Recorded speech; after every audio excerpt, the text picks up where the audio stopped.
Hello, and welcome to the Emperor's Path Christmas Update.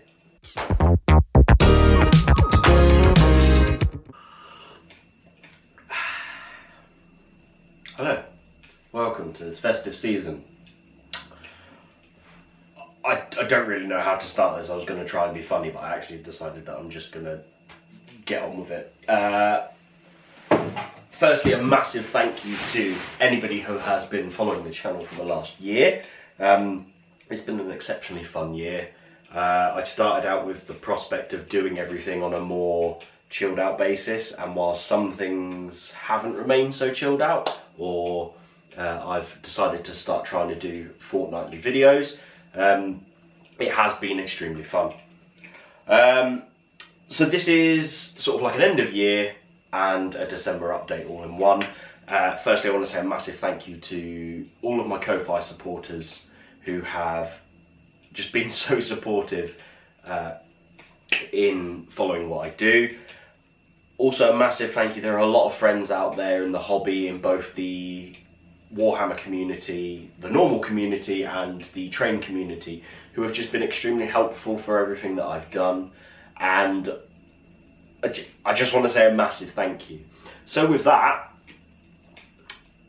I believe it's time that we go have a look at the layout, see what's been going on, and then we'll wrap this year up. If I don't come back to you in this, guys, I hope you have a wonderful Christmas and an exciting new year, and I hope that no matter what, you get to have some time to yourself whilst also having time with other people if possible, and just enjoy this time of year. I love Christmas, even as hectic as it can be. So thank you very much. Let's go have a look at the layout. Okay, so since the last video, there's been a lot of painting going on off camera, and I wanted to cover some of that before I go on to covering parts about the layout. In the last video, you may remember me talking about how I had a little accident with my Class 47 here in the rail freight livery. Basically, I dropped it down the loft hatch, which then in turn landed on the hallway landing, which then bounced onto the stairs, which then landed on our hardwood floors down at the bottom of the house. Because of that, it took a couple of dings and bashes, and it basically scuffed some of the weathering that was already on it. So what I've done is I have re-weathered this loco, and I am much happier for it. Previously, I'd only done it in an airbrush weathering. This will go back to pulling the coal wagons further down the line once I've got those sorted. But yeah, I managed to fix the problems with this. There's a few bits that are missing, sort of fine detail bits, like there's some windscreen wipers missing, and I believe there's an aerial as well. But all in all, considering the damage, I'm pretty happy with how this has turned out. So yeah, so let's have a look at the layout and then we'll come back to some more painting stuff. So since the last time you saw the layout, I've put all of the polystyrene blocks in along the edges here, as well as the plaster bandage and the mod rock to give this sort of landform a shape. I'm really happy with how this has come out. What I've also done is, since then, once it all set, I then painted it with a sort of a brown poster paint, and I'm just really happy because it's completely changed this part of the layout, and I feel that it makes it look more presentable, and it's basically where I now take a lot of photos because it's got a nice backdrop. There's a lot of things that need working on it. As you can see, there's a lot of bits of leftover polyfill and stuff on the brickwork, but that's going to get worked on. But it adds a splash of colour to this area of the layout, and because I've taken away this entire section down here that was the other canal wall, it means that you get a nice open view of it, and it's quite nice to see. So one thing that I have done along this area is I've put the edging on as well to help try and tidy it up. This will get sanded somewhere down the line and sort of painted black to try and hide it. But once again, I'm really happy with how this area has come out.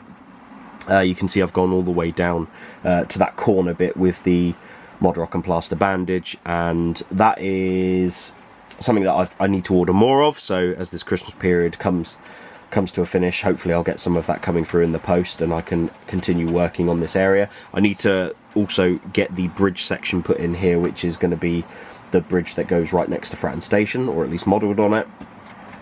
Also, you can see over in that far corner, I've put in the polystyrene, which will simulate the continuation of that wall. Now, it's in polystyrene because it was a lot more malleable than the cardboard that I used for the rest of the wall. And also, you can see that I've also put the fencing along this back part here in. As I said, this is an area of the layout that was not my favourite, and over time it has actually become now my favourite because it's a long stretch of straight where you get to see locos going up and down, and as you'd expect, you can see now lots of EMUs going round. That third rail has been really pulls out a lot of character in that area, I find. Still needs a little bit of weathering to do in this area, but it's coming along. It definitely looks better than it did. A nice bit of grass in there, which will be covered up by weeds and detritus and lots of rubbish, because this is an area where, as you can imagine, there's a lot of fly tipping that would go on. But yeah, this is the main section of the layout that I've worked on this month. As I said, a lot of it has been painting down in the office rather than doing stuff on the layout. Simply because of drying times and stuff like that. It will be a case of I came up here, and this actually took probably about a month for me to do, simply because I'd have to come up, put it down, and it would take quite a few days for it to dry before I could move on to the next step. Hence why, I mean, I feel like I've accomplished a lot in the last month with this area, but it needs to come along a bit more. But I'm happy there's a little bit of colour to it. I'm going to start working on putting some nice scenic bits in, trying to sort out that wall because it does look quite dirty, where bits of poly filler have got on there during the cleaning process. But yeah, as I say, having this area down here where you can just have trains going through, nice timing, and just having the trains sort of coming down this old canal section really does fill me with a lot of joy. This section is one of my favourite sections of the layout at the moment, and that's just because it's so easy to look at and you get to see the trains go off. So yeah. So down here on this section of the layout, obviously we come into the station area now. Since the last time you saw it, I don't think much has actually changed, bar maybe a couple of coats of grey on the station tops, the platform tops. I used sort of poster paint for this section, and I'm not happy with it. It needs a coat of actual decorators paint, which is what I've used in the past for it. So that's something that I'm gonna, when I get the chance, I'll pop into Wilkinson's and pick some of that up, because it does cover that area a lot better. Likewise at the back, that needs poly fillering, all of that section on platform 1. Once I've got these platforms done, I can start moving along by adding in footbridges and station canopies and things like that. But I made a very conscious decision to not necessarily do too much on this area. I wanted to get the platforms in and then do what I can when I wanted, rather than sort of forcing myself to do it, because I didn't want to get bored of it. And it's very much a case of that I got bored of doing the platforms. I burnt myself out trying to make sure that they were right so that trains went round them. So I'm taking a break from this station area. Likewise, all of the third rail pretty much goes up to about the centre of the line there. On the platform, some bits go a little bit further, but that's basically where I am with the third rail. That needs to go all the way down the layout to the other end, so I'm waiting for some code 60 track to come in stock at the model shop in Portsmouth before I move ahead with that area. But yeah, I think the station area certainly is going to look really nice. It's now a massive area on the layout that should be quite busy and bustling, so yeah, I'm looking forward to that. So over on this side, I've built the bridgeway section, which I'm pretty sure wasn't in here last time I showed you around the layout. I used some of the sloping retaining walls by Metcalfe to finish that section off, and basically made a bridge section so that it once again adds a little bit of a scene break, so trains can go underneath there and it's something nice to sort of film. I'll go in and give you some close-up shots in a second, but basically we have the Metcalfe walls that start down here and they work their way all the way down there and across. And this bridge section is removable. I can lift it out. Give me 1 second and I'll show you. So I wanted to make it so that this bridge section can lift out, simply so it was easier to paint. And if I needed to get underneath there, I could. It is just a piece of card that you get on the end of your your refill pads when you're at school, or if you have a notebook or anything like that that has been strengthened with some plasticard underneath it. Using the turntable sides from the Pico turntable kit, they actually fit almost perfectly in here, and some leftover station platform edges, which create that nice little support in the middle for it. But yeah, it's a nice break. It's a nice area where I can film trains coming in and out and going through there as they please. Moving around over to here, this section is what the other side of the layout looked like at the beginning of the month. Basically, I used my polystyrene cutter to cut rough shapes or break up shapes and stuff like that to go in this area. I've then glued them down, and I'm waiting for more plaster bandage to put over the top of it to sort of solidify that particular area. Once that's done, I'll be able to then go through and start scenicking this area and hopefully get a nice looking side of the layout, much like the other side.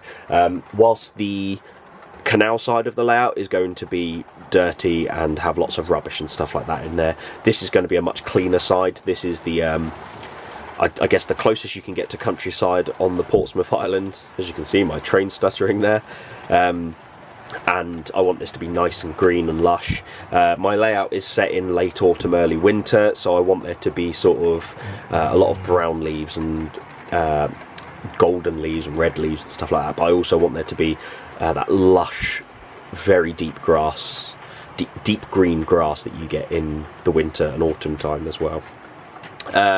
It does need a little bit of tidying up in some of the sections. I need to use the polystyrene cutter and just tidy up some of the areas as they come to the edge of the baseboard, but I wanted the glue to dry, and as I say, that has been something that has been plaguing me for this last month, but it's coming along. I feel like this, by breaking the layout up into sections where we've got bridges and stuff like that, I now know that I've got this particular section of the layout that I can work on, and it shouldn't affect any other part of the layout.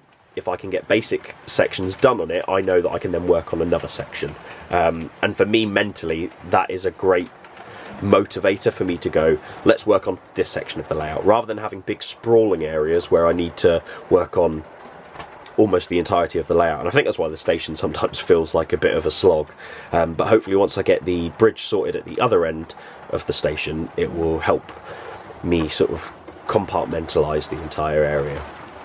So yeah, I'm not entirely sure. It's only on that particular section the train seems to really stutter. The decoder in it is one from a class 47, so I probably need to adjust some of the settings on there and have a look at it, but hey ho. So that's all of the layout work that I've been up to in the last month. It feels like I've done a lot, but also haven't done as much, but that's because I've been doing other big projects. So let's go and have a look at some of the bigger projects. So if you've been a fan of the channel for a while, you'll know that I do have quite a love for the EMUs that run around the Portsmouth area, or at least the EMUs that run in the south.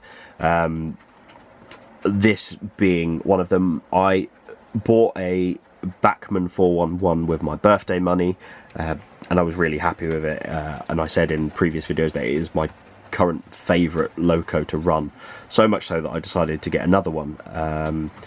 The Hatton's sale came up and I managed to pick one up for an absolute steal. This was originally in the Southern Green livery, or the BR Green livery, and I basically decided I wanted it in Network Southeast.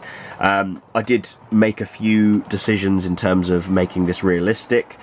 First of all, by the time that these units went into Network Southeast livery, they'd actually extended the seating area from this area up to here, removing the guard compartment and putting it in a centre coach.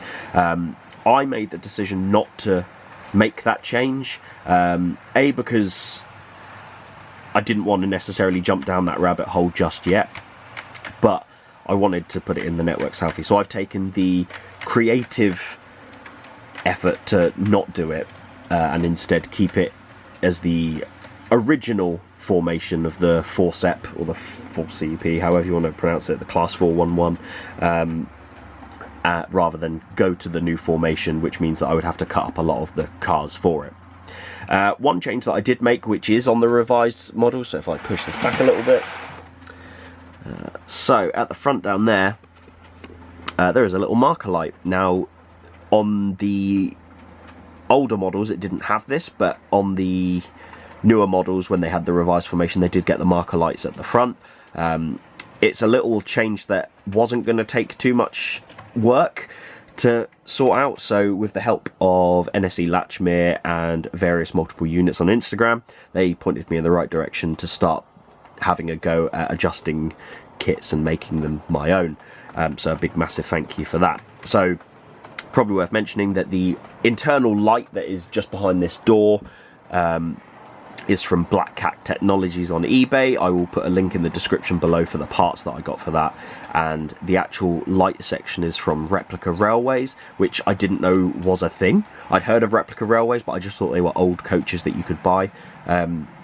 Having now looked on their website, they are a fantastic resource for little bits that if you want to dip your toe into changing stock, locos, adding things, removing things, they are a fantastic resource to visit. So I'd highly recommend visiting the Replica Railways website. So as you can imagine, doing this sort of painting project does take a long time. I needed to make sure that the bodies were disassembled, the roofs removed, the electronics taken out, and all of the windows removed. I had to paint all of the window frames, I've had to paint the locos, I've had to do all the transfers, and I've had to do all of the weathering on there.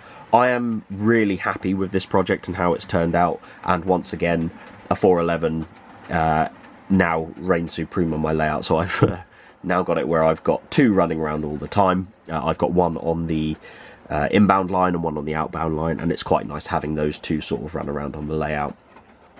Because of the help that people have provided, as I said, NSE Latchmere and various multiple units, it has given me a little bit of confidence to move ahead and start working on adjusting kits and making them my own,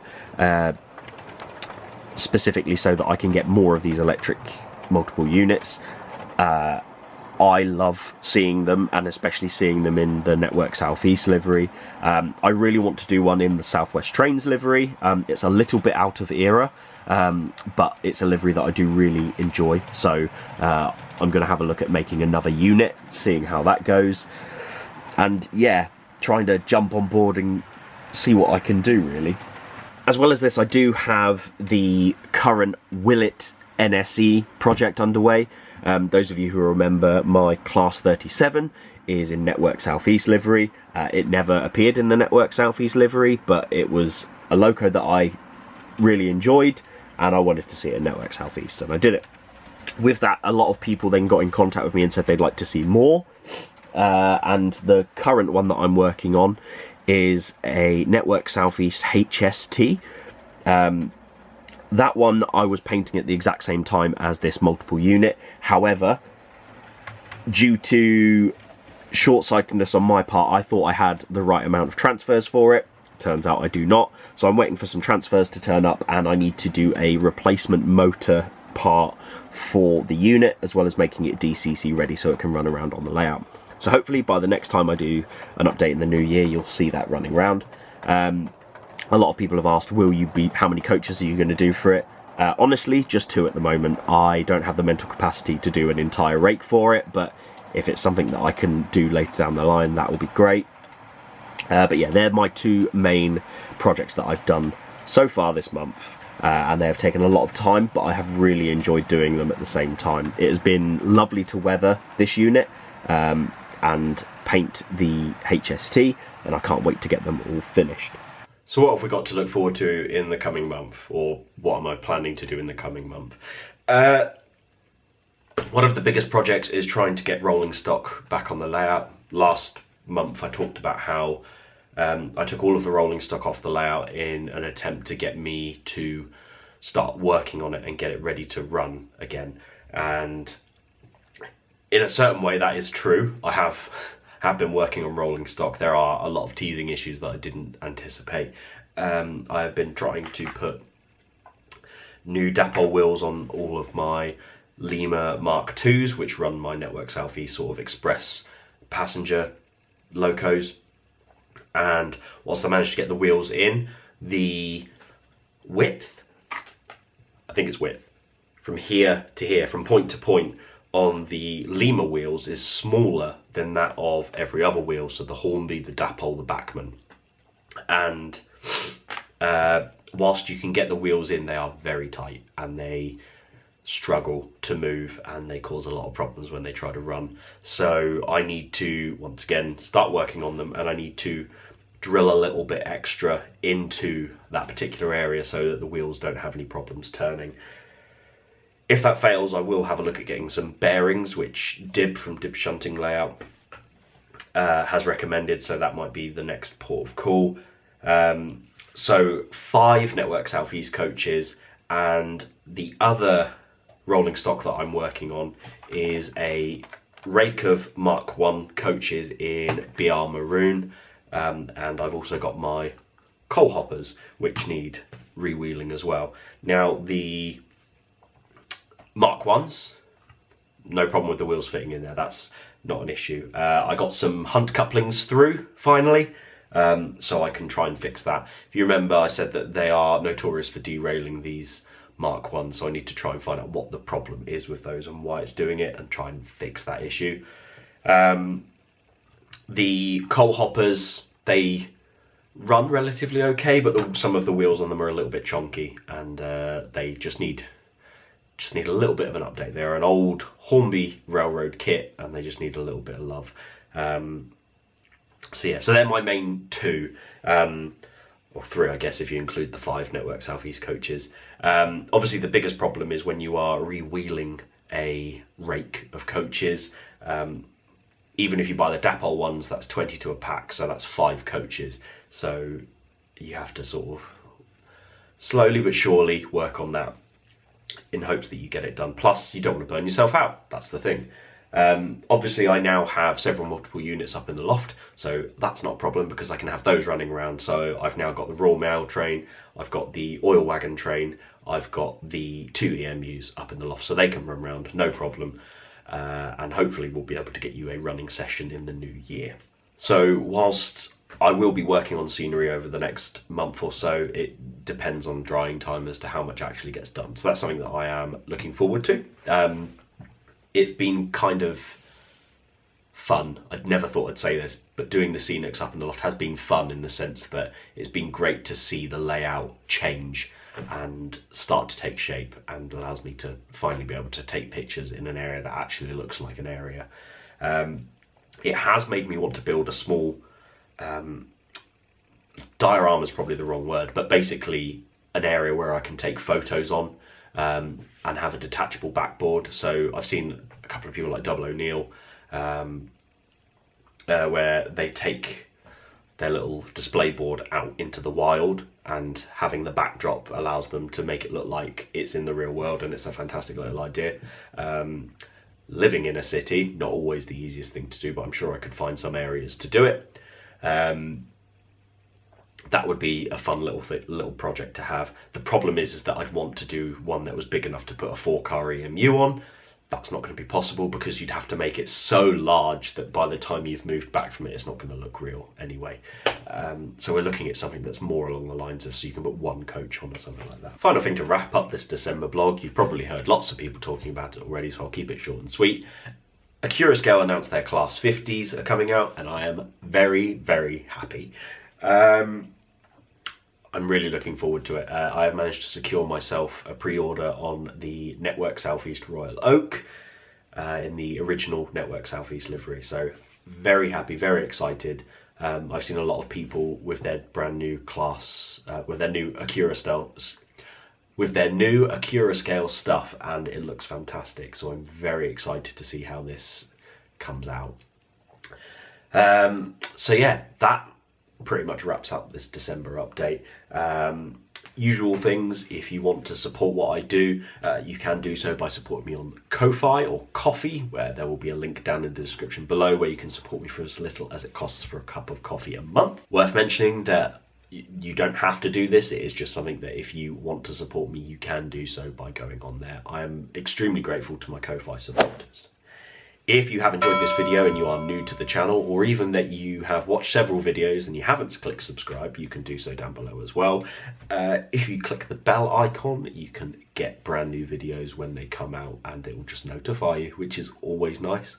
I am going to be moving videos to a Thursday evening slot. Previously I've done it every fortnight on a Friday. I'm going to be changing that to a Thursday. So thank you very, very much for watching. I've been SBJ.